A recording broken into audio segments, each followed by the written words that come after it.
ഞാനിനി എപ്പോഴും അമ്മയുടെ അടുത്ത് ഉണ്ടാവണമെന്ന്. എന്റെ അമ്മയെ ഞാൻ സ്നേഹിച്ചു തുടങ്ങിയതേ ദീപു. ഇന്ദു, ഈ പറഞ്ഞതൊന്നും നടക്കാൻ പോണില്ല. ഇന്ദുവിന് ഇവിടുന്ന് ഉടനെ പോകും. ലളിതേച്ചി, ആർ ബ്ലോക്കിൽ വള്ളം മുങ്ങി. എപ്പോഴാണെന്നൊന്നും അറിയില്ല. കടവത്ത് പറയണ കേട്ടതാ. ആരൊക്കെയോ ചത്തിട്ടുണ്ടെന്നാ തോന്നണേ. വാർത്തയിലുണ്ടാവും. ഈ റിമോട്ട് എവിടെ?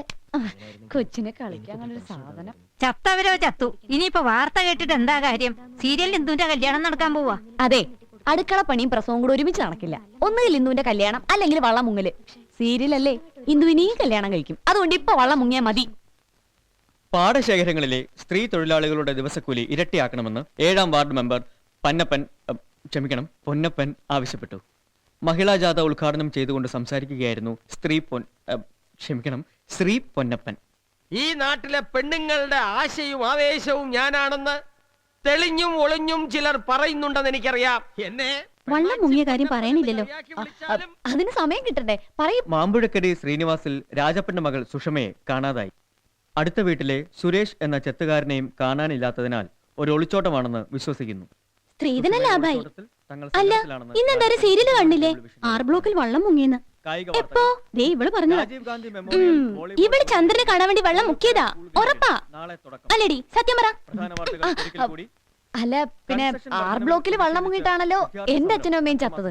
ഇപ്പോഴും വെള്ളമല്ലേ? അല്ല, വള്ളമല്ലേ? എപ്പോ വേണമെങ്കിലും മുങ്ങാലോ. വീക്ക് വെച്ചെന്നുണ്ടല്ലോ. ബണ്ട് നിർമ്മാണത്തിന് കേന്ദ്ര സഹായം. വാർത്തകൾ കഴിഞ്ഞു. നമസ്കാരം. അയ്യേ,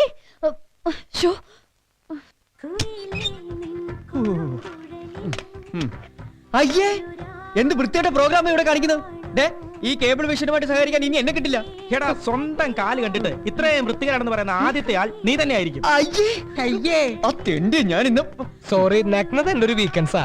അതുകൊണ്ട് ക്യാമറ ഓഫ് ചെയ്യാൻ മറന്നുപോയി. മലക്കോടാ പണ്ടാരടങ്ങാനായിട്ട് നിന്നെ ക്യാമറാമാനായിട്ട് തീരുമാനിച്ചപ്പോഴേ ഞാൻ പറഞ്ഞ വെക്കരുതെന്ന്. അതങ്ങനെ കണ്ട ഏപ്പറത്തിൽ അസിസ്റ്റന്റ് ആയിട്ട് നടന്നവനെയൊക്കെ പിടിച്ച് ക്യാമറാമാൻ ആക്കിയാ ഇതല്ല, ഇതിനപ്പുറം സംഭവിക്കും. ഏപ്പറത്തെ കുറ്റം പറയരുത്. അവിടെ അഭിനയിക്കുന്നവര് നിർത്തിയിട്ട് വേണ്ട ഞങ്ങൾക്ക് ക്യാമറ ഓഫ് ചെയ്യാൻ. ഓഫ് ചെയ്യണ്ടടാ. ഇന്ന ഇതും കൂടെ ഷൂട്ട് ചെയ്ത് രാത്രി 12 മണിക്കുള്ള അക്കച്ചിയുടെ പടത്തിൽ വിറ്റായിട്ട് കയറ്റിക്കോ. ജോലിയോടുള്ള ആത്മാർത്ഥത കൊണ്ട് വള്ളത്തെ ചാടി കയറി വെള്ളത്തിൽ വീണിട്ട് സമയത്ത് വാർത്ത വായിക്കാൻ വന്ന എന്നെ പറഞ്ഞാൽ മതിയല്ലോ. നിന്റെ ഈ നഗ്നതാ വീക്ക്നെസ് അങ്ങ് ഇരിഞ്ഞാലെ കൂടെ കൊണ്ട് തീർത്താ മതി. ഈ കുട്ടനാട്ടി വേണ്ട. വേറെ ക്യാമറാമാനെ കിട്ടുമെന്ന് ഞാനൊന്ന് നോക്കട്ടെ. കിട്ടിയ അന്ന് നിന്റെ പാക്കപ്പ്. കാശെടു പോട്ടു. കാശോ? ഏത് കാശ്? അപ്പൊ ശരിയായില്ലേ? ആന്റപ്പന്റെ പലചരക്കടെ കാശ് കൊടുത്ത സാധനം വാങ്ങാതെ എനിക്ക് വീട്ടിൽ കയറാൻ പറ്റിയല്ല. നീ കളിക്കല്ലേ? ആ കാശ് അത് ശരിയായിട്ടുണ്ട്. ഇപ്പൊ എല്ലാം കൂടി 1750. ഇനി എന്നാ ഇതൊക്കെ തിരികെ തരുന്നൂടി പറ. അടുത്ത ആഴ്ച തരാടാ. ടി ഒക്കെ എഴുതി ഇപ്പൊ വരും. വരും. അപ്പൊ രാവിലെ കാണാം. ആ ശരി.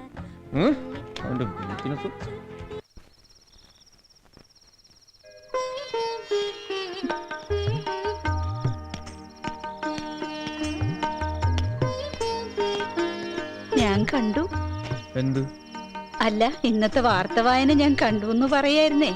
അതിപ്പോ കാണാത്തവരായിട്ട് കുട്ടനാട്ടിൽ ആരും ഉണ്ടാവില്ല. ചാനലിൽ ആളെ കൂട്ടാനുള്ള പുതിയ ടെക്നിക്ക് ആയിരിക്കും അല്ലേ? അതെ, എല്ലാ ദിവസവും മുഖം മാത്രമല്ല കാണുന്നത്. ഇന്നത്തേക്ക് ഒരു ചേഞ്ച് ആയിക്കോട്ടെ എന്ന് കരുതി. ഒന്ന് പോടാ അവിടുന്ന്. സിഗരറ്റ് കിട്ടിയില്ല. സിഗരറ്റ് ഇന്നലെ രാത്രി 2 പാക്കറ്റ് മേടിച്ചു തന്നാണല്ലോ. അത് തീർന്നോ? തീർത്തു. അതെ, വൈരാഗ്യം തീർക്കും പോലെ വലിച്ചു തള്ളാനുള്ള അല്ല സിഗരറ്റ്. ആരോഗ്യം കൂടെ നോക്കണം. മനസ്സിലായോ? അതൊക്കെ മനസ്സിലായി. നീ സാധനം എന്താ?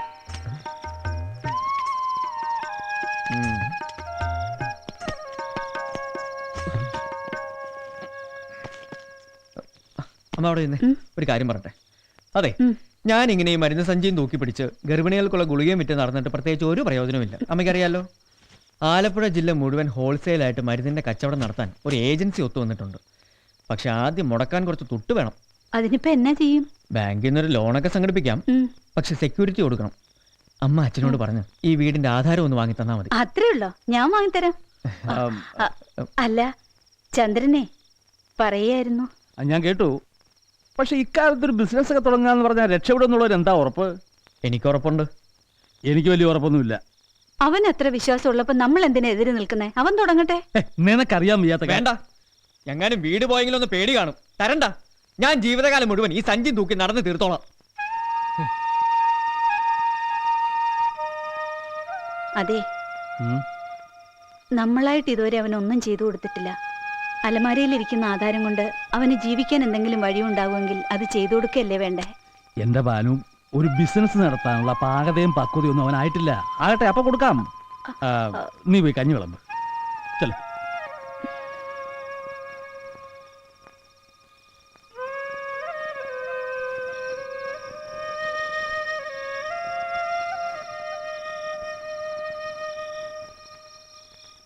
ചോറെടുത്തു വെച്ചു, കഴിക്കുന്നില്ലേ? എനിക്ക് വിശപ്പൊന്നുമില്ല. എന്ന് പറഞ്ഞാൽ എങ്ങനെയാ? എടാ, ഞാനേ അച്ഛനോട് സാവകാശം പറഞ്ഞ് സമ്മതിപ്പിക്കാനേ, നീ വാ. ഭാനു, ആധാരം കൊടുക്കാൻ ആഗ്രഹമില്ലാഞ്ഞിട്ടല്ല, മനസ്സില്ലാഞ്ഞിട്ടും അല്ല. പിന്നെ ആധാരം ഇവിടെ ഇല്ല. ഇല്ലേ? കഴിഞ്ഞ ഇടവപ്പാതിക്ക് കൃഷി മുഴുവൻ വെള്ളം കയറി നശിച്ചപ്പം നാട്ടുകാരൊക്കെ ആവലാതിയായിട്ട് ഇങ്ങോട്ടല്ലേ വന്നത്. അന്ന് ഭാസ്കറിന്റെ നിന്നാണ് രണ്ടാമത് കൃഷി ഇറക്കാൻ ഞാൻ പണം വാങ്ങിച്ചു കൊടുത്തത്. അന്ന് കടായിട്ടല്ലേ തന്നത്? കടമായിട്ട് തന്നെ. സർക്കാർ ഇന്ന് ദുരിതാശ്വാസത്തിന്റെ ഫണ്ട് കിട്ടുമ്പോൾ തിരിച്ചു കൊടുക്കാന്നുള്ള കണ്ടീഷനിലായിരുന്നു. പക്ഷേ എന്തെങ്കിലും ഒരു ഈട് വേണമെന്ന് അയാൾ പറഞ്ഞു. എന്റെ വേറെ എന്താ ഇരിക്കുന്നത്? ഞാൻ ആധാരം എടുത്തു കൊടുത്തു, കാര്യം നടക്കട്ടെ. ബെസ്റ്റ്. എടാ, ഗവൺമെന്റിൽ നിന്ന് പണം സാങ്ഷനായി കിടക്കുക. അത് വാങ്ങി അങ്ങോട്ട് കൊടുത്താൽ പാസ്കാരൻ ആധാരം തിരിച്ചു തരും. പിന്നെ നീ എന്ത് വേണേ കാണിച്ചോ, അല്ലാതെ എടുപിടി എന്ന് പറഞ്ഞാൽ ഞാൻ എടുത്തുണ്ടാക്കാനാ?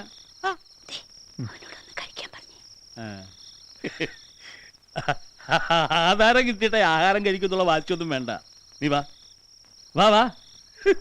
ഇവന്റെ ഒരു കാര്യം.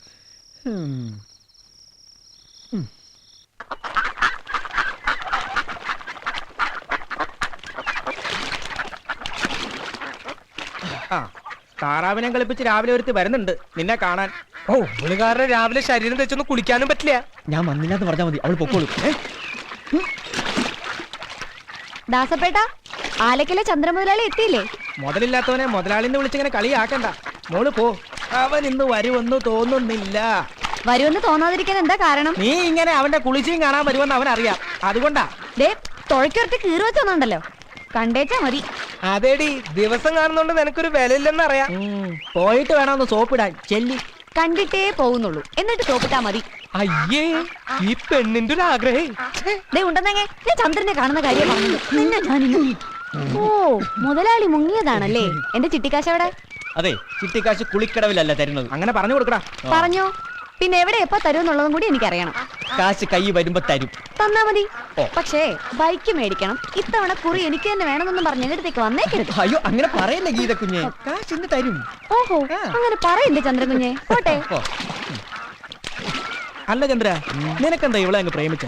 നീ പറ, ഇവക്ക് എന്തിന്റെ കുറവാ? തന്റെ നള്ളില്ലെന്നുള്ളൊരു കുറവേ ഉള്ളൂ. എന്തായാലും മൊട്ടം പേർക്ക് ചിട്ടി നടത്തി അന്തസ്സായിട്ട് അവൾ ജീവിക്കുന്നില്ലേ? നല്ല കുട്ടിയാ, നിന്നെ അവൾക്ക് ഭയങ്കര ഇഷ്ടമാ. പാവം മോനെ ബെന്നി, സെന്റിമെന്റ്സ് വേണ്ട. ഇവിടെ ജീവിതം തന്നെ ഒരു ക്വസ്റ്റ്യൻ മാർക്കായിട്ട് നിൽക്കുക. പ്രേമത്തിന് കണ്ണും കാതും ഇല്ലാന്ന് ചില മഹാന്മാരൊക്കെ പറഞ്ഞിട്ടുണ്ട്. പക്ഷെ ക്യാഷ് വേണം. കാശ് ഇല്ലാത്തവന് പറഞ്ഞിട്ടുള്ള പണിയല്ല പ്രേമം. ഓഹോ, ഓ, എന്നെയും കൊണ്ടേ പോകൂന്നാ കരച്ചില്. കൊടുക്ക് കൊടുക്ക്, തിന്ന് കൊഴുക്കട്ടെ. മിണ്ടാപ്രാണിയെ കുറിച്ച് അങ്ങനെയൊന്നും പറയാതെടാ. പറയാതെ പറ്റില്ലല്ലോ. മിണ്ടാപ്രാണിയാണെങ്കിലും പിണ്ണാക്കും പുഷ്ടി എല്ലാം കൂടെ രൂപ 710 ഇന്നലെ രാത്രി ആന്റപ്പന്റെ കടയിൽ എണ്ണി കൊടുത്തത്. ആ കാശ് ഉണ്ടാക്കിയ പാടെ എനിക്കേ അറിയൂ. പ്രസവിക്കാത്ത പശുവിന് പിണ്ണാക്കും പുഷ്ടിയും പുല്ലും കച്ചിയും എല്ലാം ഞാൻ നിർത്തി തരാം. ഓ, പിന്നെ നിർത്തും. മച്ചിപ്പശു എന്ന് വെച്ചാലേ വീടിന് ഐശ്വര്യ അല്ലേ അമ്മണി? അതിൽ കുറച്ചുള്ള ഐശ്വര്യമൊക്കെ മതി അല്ലേ അമ്മിണി? ഞാൻ കാണിച്ചു തരാം. ബാ.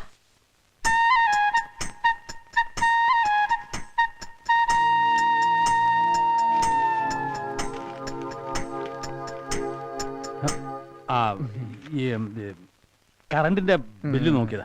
കാശല്ലല്ലോ നോക്കിയത്, ഭാഗ്യം. അതെ, ആ പേഴ്സിങ് തന്നിട്ട് പോയിക്കോ.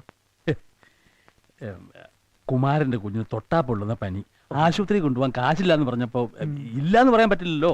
പറയണം. ഇല്ലല്ലോ. ആ, അവിടെ നിക്ക്.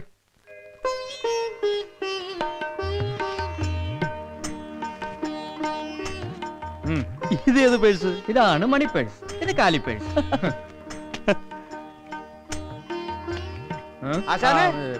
പാപ്പച്ച.